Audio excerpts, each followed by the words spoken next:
Không ngờ nhờ chuyển tình một đêm với Lưu Bang, mỹ nhân này lại sinh được hoàng đế, trở thành công thần của nhà Hán. Đó là ai?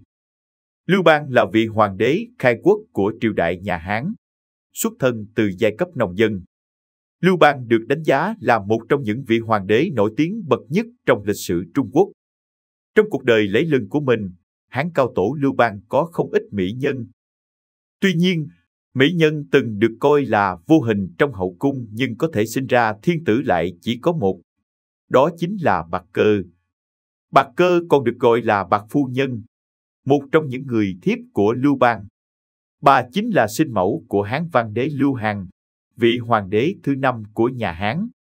Một mỹ nhân vô hình trở thành sinh mẫu của hoàng đế. Trước khi là thiếp của Lưu Bang, Bạc Cơ là phi tử của Ngụy Vương Báo. Bạc Cơ từng được một thầy bói phán rằng sau này sẽ sinh ra thiên tử. Sau khi biết tin, Ngụy Vương Báo quyết định không giao tranh với Lưu Bang.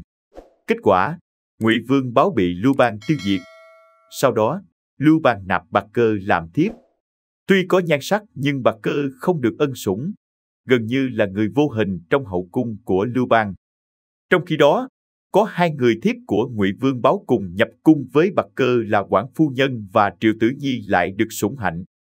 Cả ba trước đó từng có hẹn ước rằng ai có được sủng hạnh thì sẽ không quên những người còn lại. Nhưng hai người này đã bỏ mặc Bạc Cơ. Đến năm thứ tư, tức năm 203 trước công nguyên, khi Hán cao tổ ở Cao Linh Đài, Quảng Phu Nhân và Triệu Tử Nhi đi theo hầu hạ. Cả hai trò chuyện và giễu cợt về lời ước hẹn khi xưa với Bạc Cơ. Hán cao tổ Lưu Bang nghe thế nên bèn hỏi rõ sự tính. Biết chuyện và cảm thấy thương xót nên tối hôm đó, Lưu Bang đã cho gọi Bạc Cơ đến sủng hạnh. Vào đêm đó, Bạc Cơ đã nhỏ to với Lưu Bang rằng, đêm qua, thần thiếp có một giấc mơ kỳ lạ. Thiếp mơ thấy có một con thương long ở trên bụng. Lưu Bang nghe xong liền cười lớn và cho rằng đây là điềm lành hiển quý. Thật không ngờ sau đêm đó, Bạc Cơ có thai và sau đó sinh ra Lưu Hằng, vị hoàng tử thứ tư của Hán cao tổ Lưu Bang. Đến năm 196 trước công nguyên, sau khi Bình Định xong quân làm phản ở nước Đại phía Bắc, Hán cao tổ Lưu Bang đã lập Lưu Hằng khi đó mới 6 tuổi làm đại vương, đóng đô ở Tấn Dương. 2.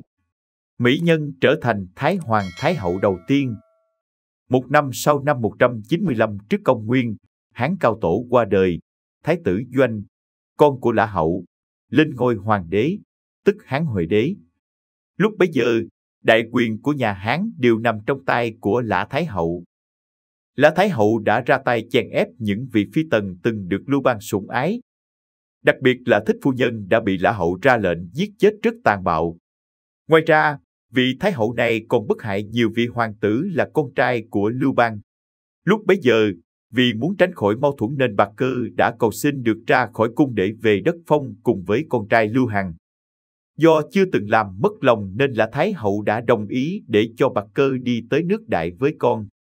Bạc Cơ nhờ vậy mà được xuất cung, sống yên ổn, trở thành Đại Vương Thái Hậu và được sống bên con trai. Sau khi Lã Thái Hậu qua đời vào năm 180 trước công nguyên, các vị quan trong triều cũng đã lật đổ sự thống trị của gia tộc họ Lã. Sau đó, họ bàn bạc về việc đưa người con nào của Hán cao tổ Lưu Bang lên ngôi. Sau khi suy xét, họ thấy rằng Lưu Hằng, người con trai duy nhất của Bạc Cơ là người phù hợp nhất để kế vị. Cùng năm đó, Lưu Hằng lên ngôi hoàng đế khi mới 23 tuổi, sử gọi là Hán Văn Đế. Bạc Cơ nhờ vậy cũng được tôn làm Hoàng Thái Hậu. Đến lúc này, lời phán năm xưa cho rằng Bạc Cơ sinh được thiên tử cuối cùng cũng trở thành sự thật. Hán Văn Đế được sử sách đánh giá là một vị minh quân khi có thể thiết lập và cai trị nhà Hán trở nên thái bình thịnh trị. Thời gian ông cùng con trai là Hán Cảnh Đế Lưu Khải cai trị được xưng là Văn Cảnh chi trị. Hán Văn Đế Lưu Hằng rất hiếu thuận với Bạc Thái Hậu. Thậm chí trước khi qua đời, ông còn căn dặn Đậu Hoàng hậu cùng các con phải hiếu thuận với Bạc Thái Hậu. Sau khi Hán Văn Đế qua đời vào năm 157 trước công nguyên, Thái tử Lưu Khải lên ngôi, lấy hiệu là Hán Cảnh Đế. Ông đã tôn phong cho Bạc Cơ là Thái Hoàng Thái Hậu.